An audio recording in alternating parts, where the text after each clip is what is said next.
How's it going, ladies and gentlemen, and welcome to Strictly Nintendo, where we're going to talk about Gear.Club Unlimited for the Nintendo Switch. This is a really cool game. I have thoroughly enjoyed this game, and coming from the fact that it is actually a mobile game that got beefed up for its port to the Switch, it's actually really good. Graphically, yeah, it's not mind-blowing, but it looks good. I would say it looks equivalent to something that first year PS3, right? Maybe something that was originally being developed for the end of life of the PS2 and got ported over or got switched over to the PS3 and done in HD. But the cars look good. The environment reflecting off the cars looks good. There's very little hard edges or anything like that. Frame rate's phenomenal. I mean, when you're barreling down the road at 160 plus miles per hour, it feels like it. Now, I'm specifically saying in first person because that's how I play race car games, but it feels like that. You get that intensity, and I don't have any stuttering, any issues like that, so graphically I enjoy it. Control-wise, it feels really good, especially in handheld mode. It is just perfect. There is a little bit of lag, at least in my situation, and I don't know if this is inherent to the Switch, or if it's just where I have my Switch and me being like 6-7 feet away from my Switch when I'm playing with a Pro Controller, but I notice lag. Now, I'm more inclined to say that that's just something with either my Switch setup, something interfering with it, or just inherent to the Switch. But it's like if I just cut it on in-docked with the Pro Controller and play, not a big deal.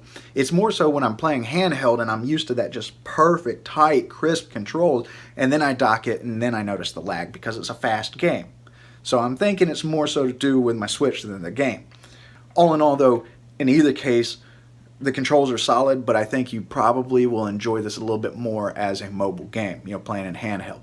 Now, as far as audio, there's no music while you're racing. I don't really care. Some people might. There's music in other aspects.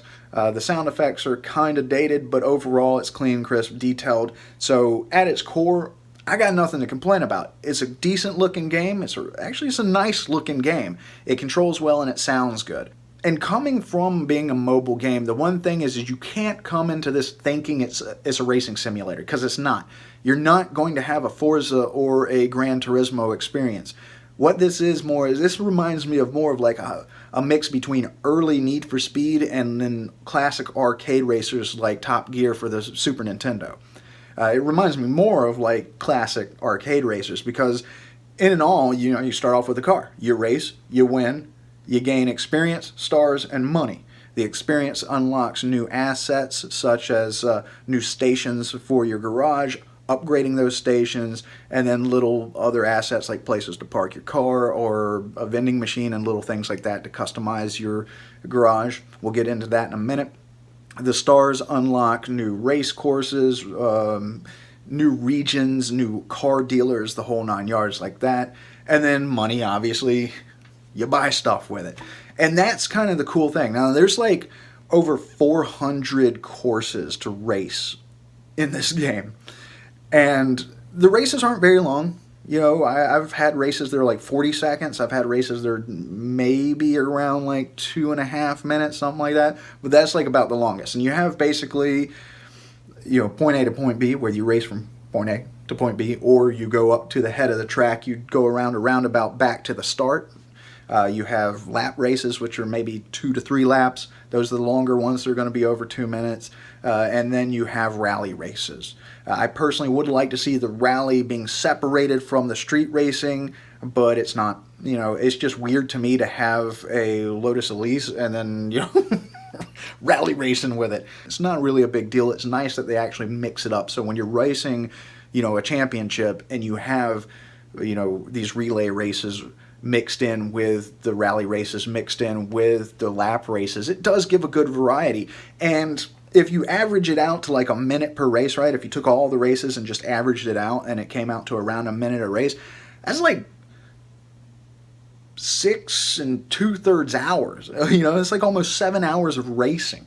That's a lot of gameplay. And then you have like all the aspects of customizing your garage, customizing your cars, buying different cars. There's actually many hours of gameplay in this, and there's a lot of replay value, because just because you won races doesn't mean you're not going to go back to it. Because for the most part, I was being able to slaughter the game and win just easy, hands down, 20, 30-second lead over everybody else up until about level B2, B3. That's around B2, B3 is where I started to notice that it was getting more challenging, where I was maybe winning by like 5 seconds.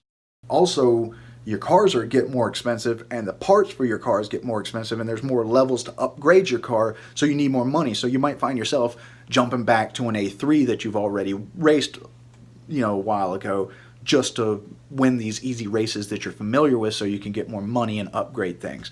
And that's kind of like the fun in it. It gets progressively more difficult, so there's a fun challenge to it, but you may have to upgrade your car. You may be like, oh, well, this is a B3. I got a B3, and I've been slaughtering these, and then you go play it, and you need to upgrade your car. You're at like a level 4, and you really need to be at level 6 or level 7, so you have to go get more money, then take your car back to the garage, pimp it out, then go race. And that's a lot of fun to me. So there's a lot of these aspects to the game that I thoroughly enjoy, and customizing your garage is a lot of fun because you don't just have, the mechanic stations and the body customization stations and things like that. You have where you can upgrade the gearbox and the engine. Then you can upgrade the shocks and the rally tires and the transmission. Then you can upgrade the rims, the tires, and the brakes. Then you can customize the look with different upgrade packs, be able to put different bumpers on the cars, spoilers, etc. And then you have the weight reduction station, the wind tunnel station to make your car more aerodynamic, and then the paint station. Each one of those stations can be placed anywhere. You can expand your garage, the layout how you want. You have to upgrade all these stations to unlock further levels for the higher class cars.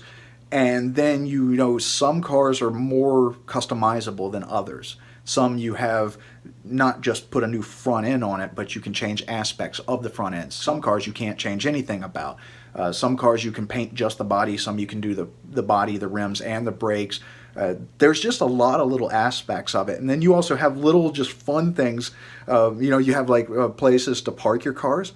You have displays that you can put your car on and it'll spin around and things like that. You have little things like arcades and coffee stations and a TV station where you can put like a little entertainment area in your garage. You can change the theme of your garage to like a 50s diner, or you can customize it. There's a lot to enjoy in this game, and it's really well done. Overall, I've enjoyed this game a lot, and I see very few flaws in it. It's one of those types of games where I like the fact that it's short races, because if I go home for lunch, I can sit there and play for 30 minutes. I can play several races and break up the monotony of the day. Same thing after dinner, just lay out on the couch, play handheld, and enjoy it. And after being so emotionally, mentally, and having so much of this investment into something as huge as Xenoblade Chronicles 2, following up with something like Gear.Club Unlimited that I can just sit back and enjoy has really just kind of hit the spot. So it's a really fun game. Like I said, as long as you understand that it does have its roots in a mobile game and it is more of a Top Gear or Need for Speed style game, it's not a racing simulator. Don't expect too much, but they get the driving down right. You do have to coast through turns. You do have to brake into harder turns. You do have to know how to hit the gas coming out and make sure that you're not oversteering and losing traction or anything like that, locking up. So they get those aspects down.